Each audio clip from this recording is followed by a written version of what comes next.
If the sponge is indeed an animal, it must eat to survive. How does it feed itself when it has no obvious mouth? A sponge is actually a fantastic pump, which requires an incredible coordination of cells to function. It's a living filtering machine. It lives by sucking in water and filtering out food particles. These seemingly motionless creatures are working extremely hard in order to feed. Imagine that to get an ounce of food, a sponge has to pump over a ton of water through itself. Now, can you imagine doing that yourself? Drinking a ton of water to get an ounce of food to your body? Diaz has studied sponges for decades, yet she has never seen them feed in the wild. Until now, few have.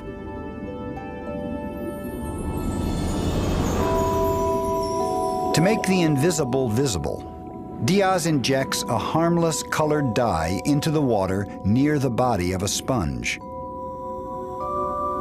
One of the ways we can test for the rate of water flow that moves through the sponge body is to inject a colored dye and measure the speed at which it is pumped through the sponge.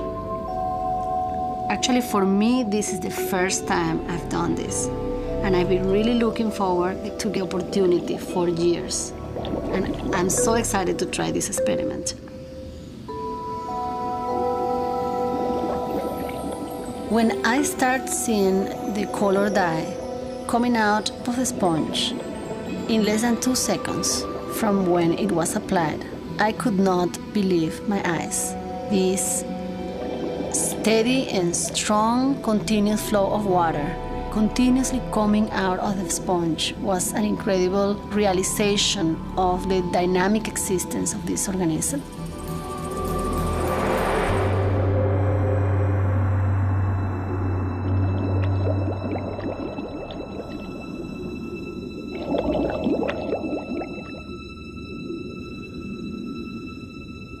It's an incredible sight to witness.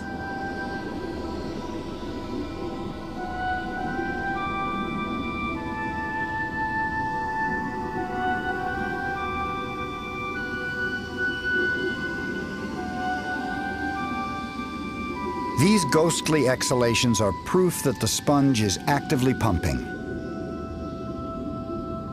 With no mouth, it sucks water directly through its sponge-like body walls, which are shot through with millions of narrow canals and tiny chambers. How does it do it? What secrets hide within the belly of this beast?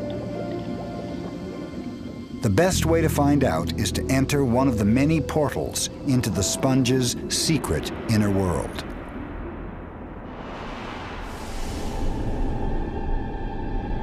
Drifting along with countless single-celled organisms, we feel the tug of a current. In the wonderland within, this sponge's cells all work for the common good, but they do it in wildly different ways. As the current draws us on, we pass sponge cells that are making new spicules.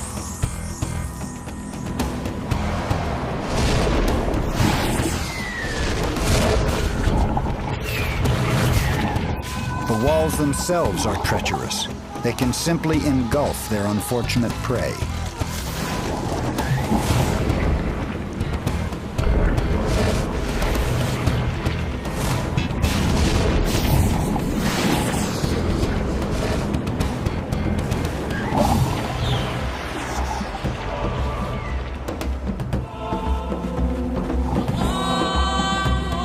As we are drawn through ever narrower passages, the current slows until we burst into one of the sponge's millions of tiny beating hearts. These are choanocytes, cells whose whip-like flagellae powers the pump.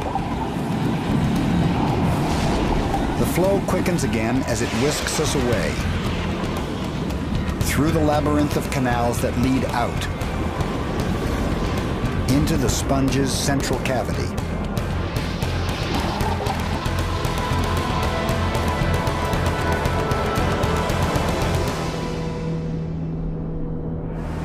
What once seemed barely alive is actually a living animal, more complex than we could have imagined.